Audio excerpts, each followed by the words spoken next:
Olá, queridos irmãos, amadas irmãs, a paz do Senhor Jesus esteja sempre com todos vocês.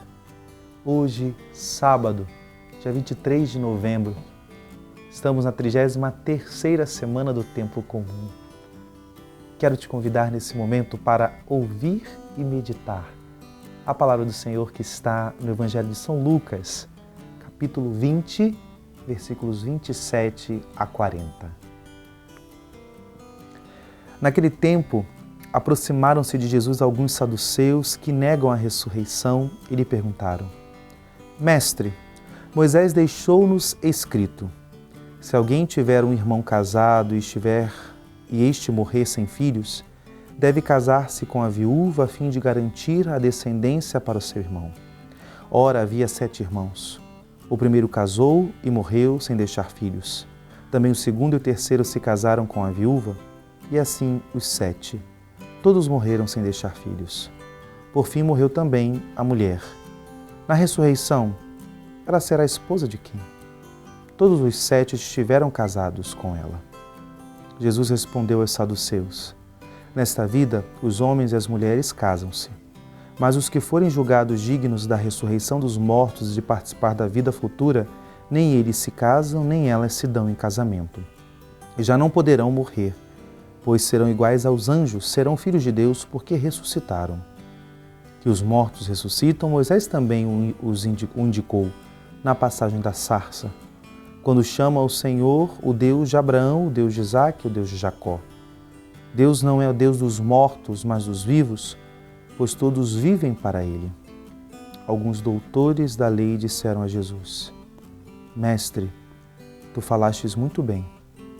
E ninguém mais tinha coragem de perguntar coisa alguma a Jesus. Palavra da salvação. No Evangelho de hoje, nós temos mais um embate de Jesus. Durante o ministério público de Jesus, se nós somos bem atentos na leitura dos evangelhos, principalmente os sinóticos, mas também o Evangelho de São João, Jesus, por muitas das vezes, ele foi questionado. Ele foi, muitas das vezes, até perseguido por palavras, mas Jesus ele foi convidado a muitas discussões, a discutir temas.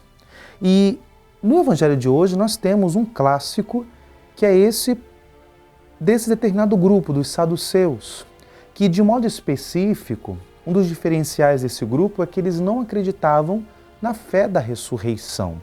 De fato, o Antigo Testamento, ele apresenta a temática da ressurreição não de modo evidente, claro.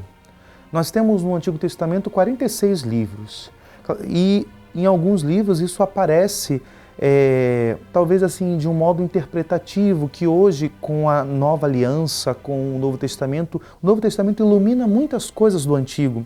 Mas se nós pegarmos somente 2 livros, que é os livros dos Macabeus, o primeiro e o segundo, ali fica mais nítido essa realidade da ressurreição. Só que o livro dos Macabeus é um livro que ele foi um dos últimos da coleção do Antigo Testamento. O livro dos Macabeus é mais ou menos do século II a.C. Por isso que a dinâmica da ressurreição no antigo Israel não se tinha tanta clareza.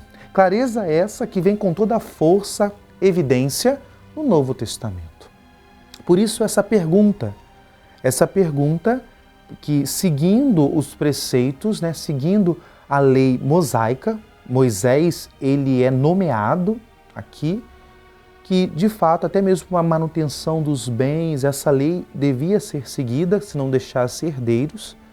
Contudo, a dinâmica aqui que Jesus quer reforçar é o caráter da fé na ressurreição, da esperança da transcendência, da realidade do qual a vida do cristão, eu e você somos chamados a estar com o nosso olhar, com a nossa vida orientados sempre, que é o sentido último da fé cristã.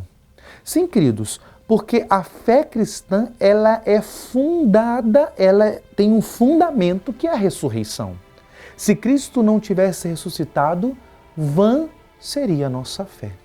Por isso, chegando nessa reta final do ano litúrgico que nós estamos, amanhã vamos celebrar Cristo Rei, e somos chamados a renovar essa realidade de esperança, porque nós rezamos no credo, cremos na ressurreição da carne, e de fato, essa realidade da esperança última da salvação. A plenitude da salvação se concretizará na segunda vinda do Senhor, aonde a carne, terá a ressurreição da carne. Essa é a realidade plena, é a esperança da fé cristã. Por isso, nesse santo dia, nós somos convidados a renovar essa realidade, esse olhar que vai além, a nossa esperança em Deus, de colocar a nossa vida ordenada na fé da ressurreição. É a ressurreição a nossa alegria, é a ressurreição a nossa felicidade, o sentido último da alma cristã. O grande problema é que muitas das vezes nós erramos a meta. Colocamos as nossas esperanças naquilo que é transitório, naquilo que não pode preencher o nosso coração. E de fato, somente preenche o nosso coração aquilo que está orientado para a esperança cristã, que é a ressurreição. Que o Senhor nos dê essa graça nesse dia, renove o nosso coração e, de fato, possamos ter os olhos fixos naquilo que não passa. Que Deus nos abençoe. Em nome do Pai, e do Filho, e do Espírito Santo. Amém.